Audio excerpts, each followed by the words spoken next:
Olá, sejam todos bem-vindos. Eu sou o professor Guilherme Alves de Melo Franco e estou a desenvolver no meu canal do YouTube Guilherme Alves de Melo Franco Estudar Direito um curso sobre os direitos material e processual do trabalho, que tem como base o conteúdo incerto na consolidação das leis do trabalho e como livro de apoio os nossos comentários à reforma trabalhista, Lei 13.467, de 13 de julho de 2017, lançado pela editora Juruá de Curitiba em novembro de 2021 e que se encontra ainda em seus últimos exemplares à venda através do site da editora. Nesta nossa aula de número 32, estaremos a desenvolver nossos estudos a respeito do artigo 61 da Consolidação das Leis do Trabalho, que versa sobre a prorrogação de jornada em casos específicos de necessidade imperiosa do empreendimento e que vai forçar com que aquelas atividades que estão sendo regularmente desenvolvidas pelos laboristas sejam obrigatoriamente elasticizadas para que aquele evento possa ser concretizado. A necessidade imperiosa é o gênero que engloba as espécies de força maior, serviços inadiáveis e aqueles que podem, se não realizados, causar enorme prejuízo ao empreendimento empresarial onde estão sendo desenvolvidos os trabalhos. No caso de haver a necessidade imperiosa, poderá exercer o empregador o exercício profissional dos seus empregados através de horas excedentes ao limite legal ou mesmo àqueles limites que estão previstos em acordos coletivos de trabalho e convenções coletivas de trabalho, quando acontecer exatamente a situação da força maior. Por exemplo, nós temos a dizer neste caso, é aquela situação em que está sendo concretada uma laje e que, se não for feita naquele mesmo dia, poderá haver perda de todo o serviço já executado. Então, nesse caso, é um caso de força maior e de serviços inadiáveis, que não podem ser, portanto, deixados para serem realizados a posteriori. Neste caso, por exemplo, o que nós teremos a dizer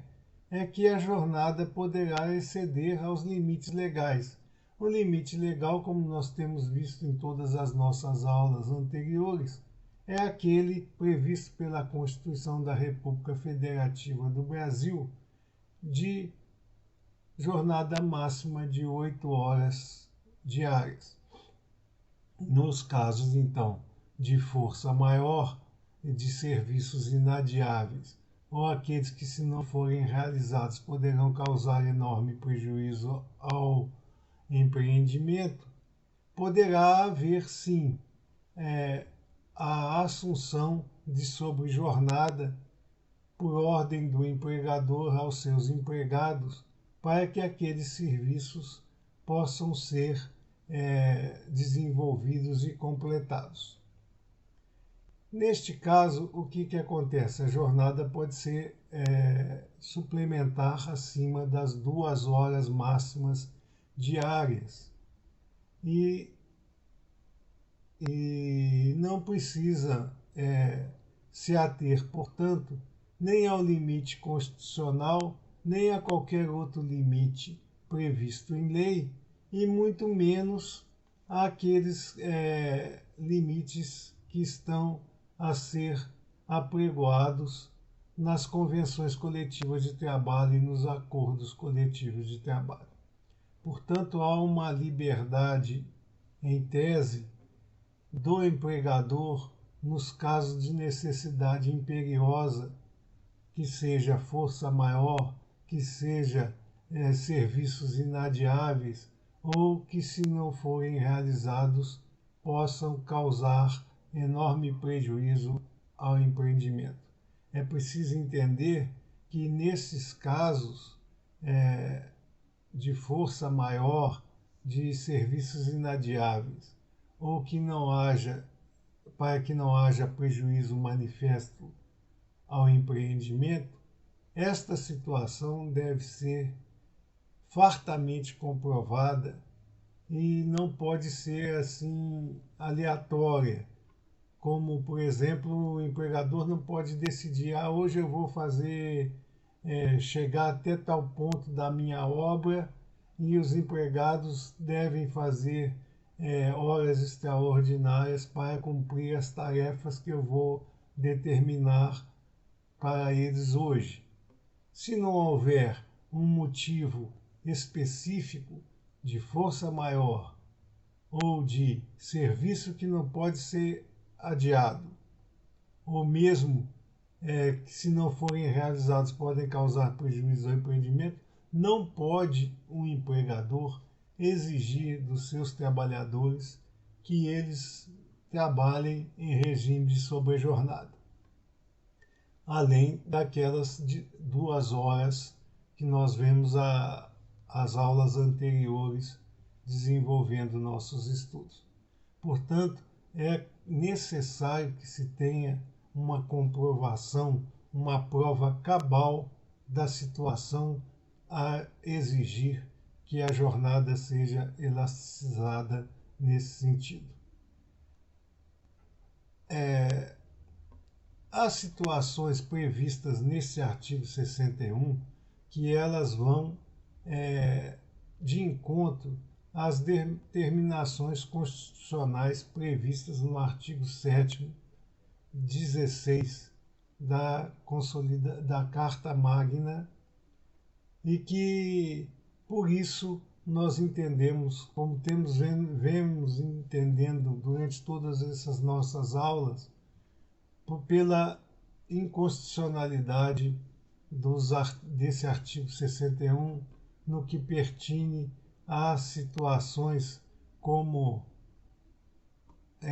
no caso de força maior, por exemplo, o estabelecimento de que o excesso de horas trabalhadas não pode ser remunerado com valor inferior ao da hora normal. Ora, prevê o artigo 7º, 16 da Constituição da República Federativa do Brasil, que a jornada extravagante ela tem que ser remunerada com um apêndice superior ao da hora normal. Portanto, ao apregoar que, no caso de força maior, esse excesso não possa ser quitado com um valor inferior ao da hora normal, está a prever a consolidação das leis do trabalho através desse fascículo legal nela incerto, que o trabalhador terá que fazer horas em regime de sobrejornada e perceber por elas o valor mínimo da hora normal trabalhada, ou seja, sem o apêndice de 50% pelo menos sobre a hora normal que a Constituição da República Federativa do Brasil prevê para esse tipo de atividade. Por outro lado, também, ele, separando os demais casos dos de força maior, dos serviços inadiáveis e daqueles que podem, se não realizados, causar prejuízos a todo o empreendimento empresarial em curso, prevê o adicional de apenas, então, somente 25% sobre o valor da hora normal, o que também não encontra guarida justamente no artigo 7º, 16 da Constituição da República Federativa do Brasil. Eis que nele está apregoado que o limite de compensação da sobrejornada através de um apêndice remuneratório seria de 50%. Portanto, não pode vir a lei ordinária, que é o caso da consolidação das leis do trabalho, prever, através de um de seus artigos, que poderá ser destinado ao trabalhador um volume de apêndice remuneratório inferior aos 50% previstos na Carta Magna, porque, como vimos em nossos encontros anteriores, mesmo as convenções coletivas e os acordos coletivos de trabalho,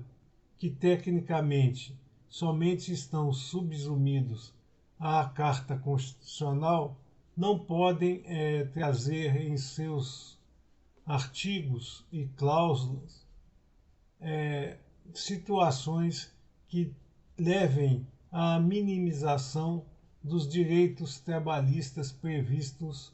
na Constituição da República Federativa do Brasil. Portanto, como vimos por questão hierárquica, que as convenções coletivas de trabalho e os acordos coletivos de trabalho estão superiores ao texto das leis ordinárias pelo princípio da supremacia do acordado sobre o legislado e, portanto, poderiam, em tese, superar ao texto das leis ordinárias e fazer com que as situações trabalhistas fossem diferentes daqueles em que estejam previstos nessa fórmula de normatização brasileira. Ocorre que, em momento algum, poderá esse tipo de composição plural agredir aos textos mínimos previstos para os direitos trabalhistas que estão apregoados pelo artigo 7º da Lex Fundamentalis, sendo, portanto, nulo de pleno direito todo aquele sistema que afrontar aos ditames constitucionais. Neste caso do artigo 61, quando ele prevê que o excesso de jornada, em caso de força maior, não pode ser quitado com valor inferior à hora normal, ou que, nos demais casos, o apêndice remuneratório relativo seria de apenas 25%, ele está desrespeitando de forma frontal ao determinar constitucional a respeito da matéria e, portanto, deve ser considerado em todo o seu patamar este artigo 61 da Consolidação das Leis de Trabalho como inconstitucional. E mesmo naquelas sendas em que o texto veio com a reforma trabalhista através da Lei 13.467, de 13 de julho de 2017, como é aquele caso previsto que o excesso de jornada pode ser exigido mesmo que não haja previsão nos contratos plurais de trabalho, sejam eles acordos ou convenções coletivas. Porque a presença sindical, nos casos em que haja uma atividade ampliada para vários trabalhadores ou todos os trabalhadores de tal empresa, não pode vir por conta e risco própria do empregador, mas tem que vir com a chancela das entidades de classe, porque a própria Constituição da República Federativa do Brasil assim prevê que a participação das entidades de classe nas movimentações coletivas de trabalho ela é imprescindível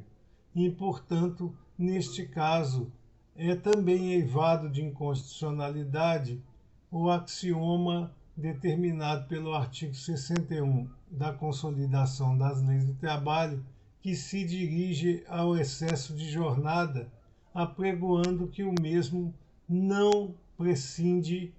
de movimentação sindical neste sentido.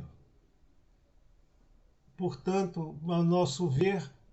esse artigo 61 ele peca por inconstitucionalidade integral de suas determinações, já que afronta a Carta Magna de 1988 é patente.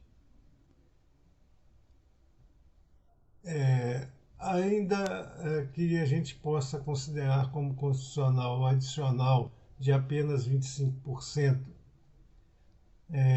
para a sobrejornada à vida em face de força maior,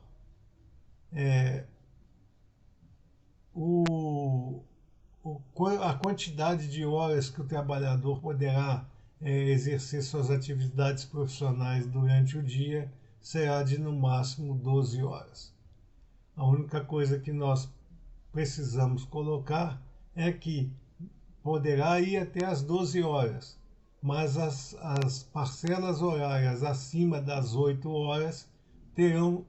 necessariamente que ser remuneradas como sobrejornada e terão que ser enriquecidas com um adicional de pelo menos 50% sobre a hora normal, para que haja a remuneração completa destas horas excedentes, não podendo, portanto, valer a determinação desse artigo 61 da Consolidação das Leis do Trabalho nesse sentido. Quando houver, por causas naturais ou outros eventos que venham a impedir que as atividades profissionais desenvolvidas pelos empregados sejam realizadas por causas acidentais ou por outro motivo imperioso que não esteja assim passível de ser previsto pela normalidade do desenvolvimento das atividades do empreendimento empresarial em que os empregados estão incertos, essa interrupção ela pode ser compensada com um excesso de trabalho em outros dias, desde também que não ultrapasse as 10 horas cotidianas e que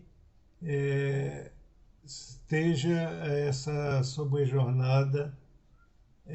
vinculada única e exclusivamente à compensação daqueles dias em que não pôde haver a atividade profissional por eventos como tempestades, deslizamentos de terra, que venham a impedir que os trabalhadores possam exercer suas atividades profissionais dentro daquele ambiente de trabalho a que estão subsumidos.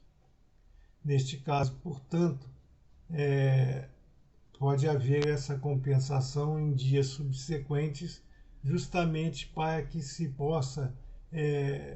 conseguir manter a regularidade dos cronogramas empresariais previstos para aquela obra. Neste caso, porém, é preciso também, como no caso da força maior, dos serviços inadiáveis e aqueles que, se não forem realizados, possam causar algum prejuízo ao empreendimento, terá que ser a causa natural comprovadamente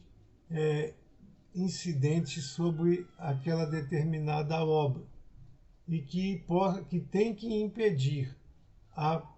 efetivação das atividades profissionais durante alguns dias ou outros dias